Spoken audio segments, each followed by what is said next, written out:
Have you ever noticed a peculiar habit in an older person that made you squirm a little, but you just couldn't bring yourself to say anything?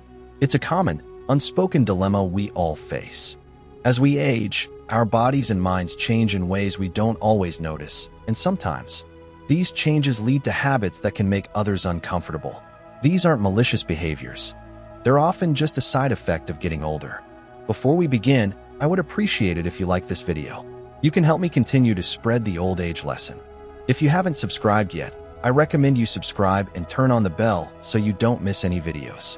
If you like this video, please comment number 1. If you don't like it, comment number 0 to let me know, so I can make a better video for you. Now, let's get started.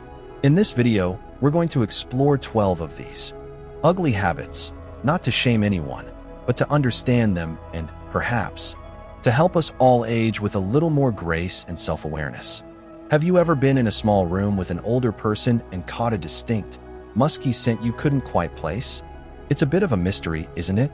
As we get older, our skin's chemistry changes, leading to a unique odor often called old person smell. It's not about poor hygiene. It's a natural byproduct of a molecule called 2-nonenal. What's truly intriguing is that most older people can't smell it themselves because their sense of smell has diminished. The discomfort comes from being in close quarters with this scent and feeling completely unable to address it. This habit creates a powerful, invisible barrier. People might subtly avoid standing too close, or unconsciously pull away during a conversation.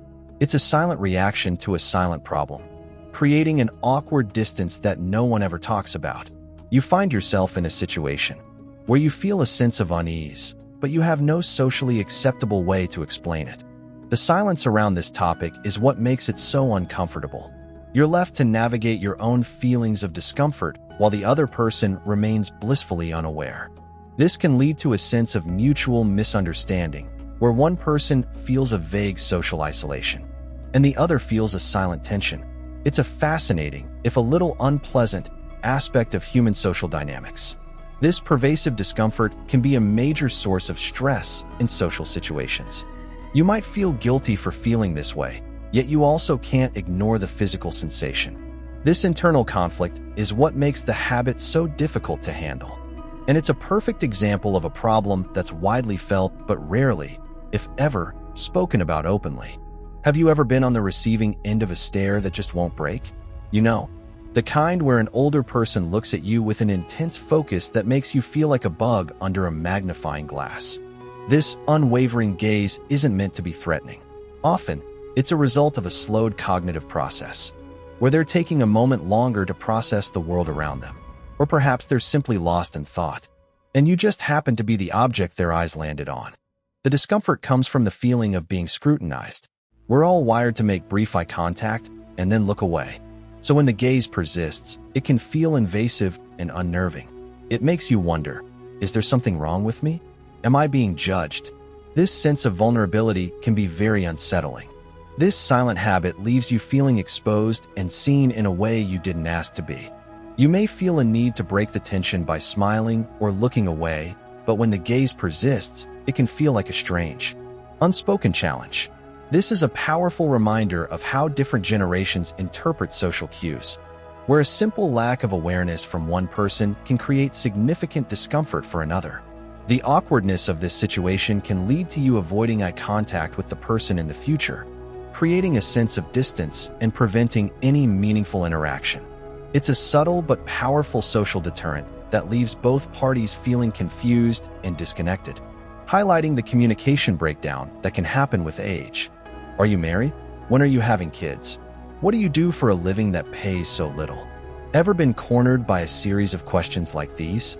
These unsolicited personal questions are a classic sign of an older person who has lost some of their social filters. In their time, these topics might have been perfectly normal small talk, but in today's world, they can feel incredibly intrusive and inappropriate. The person asking often has no ill will. They're just trying to connect in a way they've always known. The discomfort comes from being put on the spot and having to navigate a conversation you didn't consent to. You might feel a mix of annoyance and sympathy, wanting to be polite, but also wanting to protect your privacy. This can make you feel defensive and guarded, as you try to find a way to deflect or answer without revealing too much. It's a habit that can make you want to avoid future conversations, creating a barrier to genuine connection. The person asking these questions might not understand why you're suddenly so reserved, which can lead to a feeling of mutual misunderstanding. This can prevent a deeper, more meaningful relationship from forming, as the initial interaction was fraught with social tension. The curiosity behind these questions is often genuine, but the delivery is what makes it so awkward. They are trying to find common ground, but are using a social blueprint that is no longer applicable. This clash of social norms is at the heart of the discomfort, leaving you feeling caught between a desire to be respectful and a need to protect your own boundaries. Have you ever been sitting in a quiet room, and suddenly, a loud, phlegmy sound breaks the silence? This constant clearing of the throat or spitting in public is a habit that can make people visibly cringe. It's often a result of postnasal drip, a natural side effect of aging, or a dry mouth. The person doing it may not even be aware of the noise they're making or the discomfort it's causing, as it has become an automatic, reflexive action for those around them. The sound can be jarring and unsanitary. It can turn a pleasant dinner or a quiet moment on a bus into an unpleasant experience. We're taught from a young age that these are private actions, and seeing them done in public can create a feeling of revulsion and disgust. This sensory discomfort is a powerful emotion that is difficult to ignore. This habit creates a social barrier, as others may subconsciously distance themselves from the person making the noise. It can make others feel like they are in an unsanitary environment, even if that's not the case. This leads to a feeling of awkwardness and a desire to escape the situation, which is a powerful social deterrent. The continuous nature of this habit is what truly makes it uncomfortable. It's not a one-time event, but a persistent sound that disrupts the peace and forces everyone around to acknowledge it, even if they pretend not to. This creates a silent, shared discomfort among onlookers who feel helpless to stop the noise or address the issue. Similar to clearing the throat, constant loud sniffing is another habit that can grate on the nerves of those nearby. This can be caused by allergies, a diminished sense of smell, or just a habit that has developed over time. The person may not realize how loud or frequent the sniffing has become, especially if their hearing has also started to fade. The discomfort here is auditory. The repetitive sound can be distracting and irritating, especially in a quiet environment like a library, a waiting room, or a movie theater. The sound can feel like a constant intrusion, making it difficult for others to focus or relax. This creates a sense of exasperation and annoyance that can be hard to conceal. It's a habit that draws attention to itself and makes it difficult for others to relax or focus, leading to a sense of social unease. The person doing the sniffing may be completely unaware, but those around them are forced to endure the noise, often in silence. This creates a feeling of helplessness and frustration, as it's a problem they can't solve. The curiosity here is, what exactly is the person trying to accomplish? Are they just trying to clear their nasal passages? Or is it an unconscious tic? Regardless of the reason, the effect is the same. It's a small, repetitive action that has a huge impact on the comfort of those around them. And it's a habit that's nearly impossible to address without causing offense. Did I ever tell you about the time We've all been there, hearing the same story, word for word, for the 10th time. Repetitive stories are a common habit in older age. This is often a sign of memory loss, where the person has forgotten that they've already told you the story. It can also be a way for them to relive cherished memories and feel connected to their past. For the listener, this can be incredibly awkward and tiring. You want to be a good listener and show respect, but you also don't want to feign surprise or interest yet again. This can feel like a form of emotional labor, as you're forced to put on a performance of genuine interest to avoid hurting their feelings. The discomfort comes from the social pressure to navigate this situation without causing offense. You may feel a sense of dread as you hear the familiar opening lines, knowing what's coming next. This can make you want to avoid conversations with that person, as you fear being subjected to the same story again. The underlying sadness of this habit is a key part of the discomfort. You're not just hearing a boring story. You're witnessing a possible decline in memory, which is a painful reminder of the aging process. This makes it difficult to feel annoyed without also feeling a sense of empathy and sorrow, creating a complex emotional experience. This is perhaps one of the most taboo habits on our list. Public flatulence in old age is often a result of a combination of factors, including changes in diet, a slower metabolism, and a weakened sphincter muscle. It's not intentional, but rather a bodily function that becomes more difficult to control. The person may not even be aware it happened, or they may feel too embarrassed to acknowledge it. The discomfort this causes is immediate and profound. It's a habit that violates a strong social norm and creates a sense of shock and awkwardness for everyone within earshot and smell. The feeling of being trapped in a small space with this unspoken event creates a palpable tension that can be hard to recover from. This habit can lead to a feeling of disgust and a desire to escape the situation as quickly as possible. It can make a pleasant environment feel tainted and unsanitary. The social stigma associated with this act is so strong that it can create a powerful social barrier. The social stigma associated with this act is so strong that making others want to avoid the person entirely. It can create a powerful social barrier. The most curious part of this habit is the silent code of conduct that follows. Everyone pretends not to notice, and the elephant in the room becomes a source of extreme, unspoken discomfort. This collective act of avoidance is a fascinating display of human social behavior, where everyone conspires to ignore a highly disruptive event.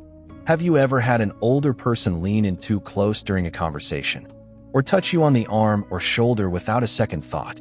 This disregard for personal space can be jarring. In their youth, a more physical and less boundary-aware culture might have been the norm.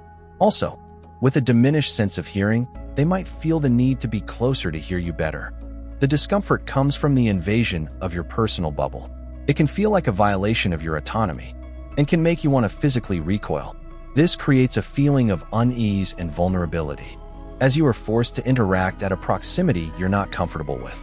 This habit can create a sense of social awkwardness, as you try to subtly back away without being rude. The person may not even notice they're doing it, but for you, it feels like a constant battle to maintain your personal boundaries. This can make you want to avoid close conversations with them in the future. The curiosity here lies in the intention versus the impact. The person may be trying to be friendly or simply hear you better, but the effect is a sense of invasion.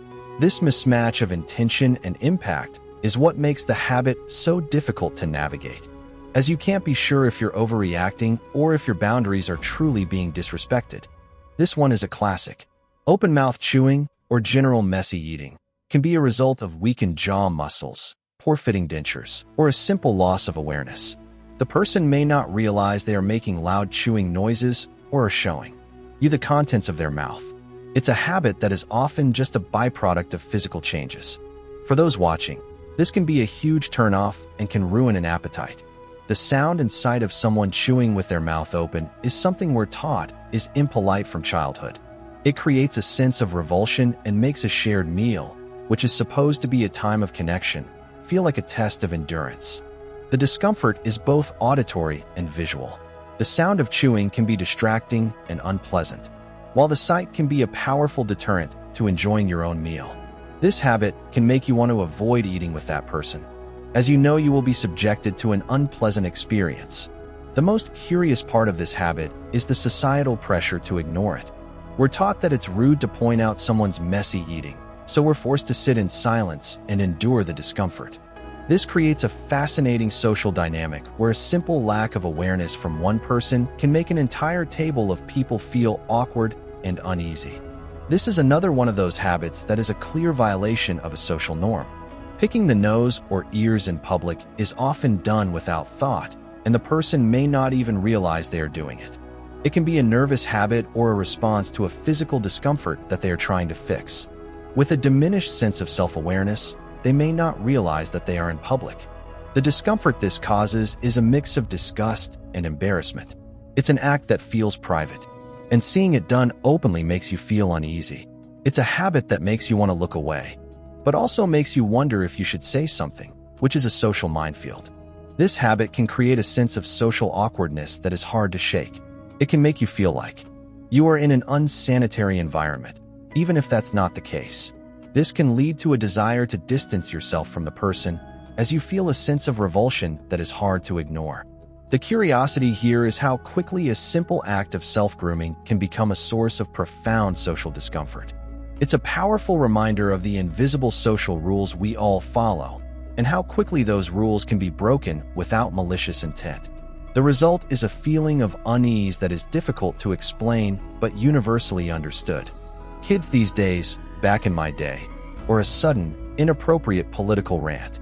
Unfiltered political or social commentary is a habit that can make everyone in a room go silent. As we age, our social filters can diminish, and we may feel that we have earned the right to say whatever we want, regardless of who is around. This is often done without any malice, but rather a desire to speak their mind.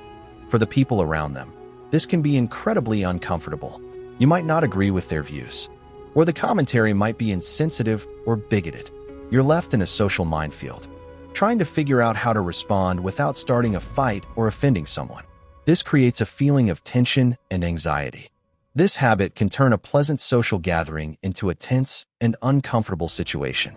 It can make others want to avoid engaging with the person in conversation, as they fear being subjected to an unpleasant or inappropriate rant. This can lead to the person feeling isolated and misunderstood without understanding why. The curiosity here is the suddenness of the shift. One moment you're having a pleasant conversation, and the next, you're in a social minefield. This unpredictability is what makes the habit so unnerving, as you're constantly on guard, waiting for the next inappropriate comment to drop. This last habit is a subtle one, but it can be deeply unsettling. Visible neglect of teeth or nails, such as yellowing teeth, gum recession, or long, dirty fingernails, is often a sign of a decline in self-care. It can be a result of arthritis making it difficult to brush, or a simple lack of awareness or energy. It's not a sign of laziness, but rather a sign of physical limitations. The discomfort this causes is a sense of unease. We are socialized to associate good hygiene with health and respect. Seeing this neglect can make you feel a sense of pity or revulsion.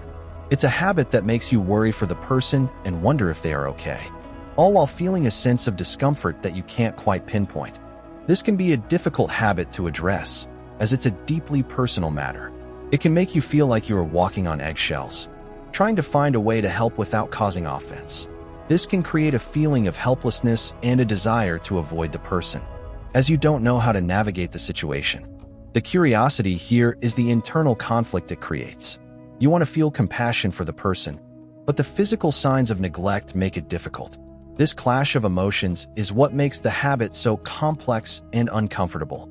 And it's a powerful reminder of how our perceptions of others are shaped by their outward appearance.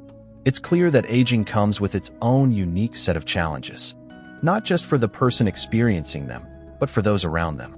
These 12 habits are often just a side effect of a life well lived, a culmination of physical and mental changes that we can't always control.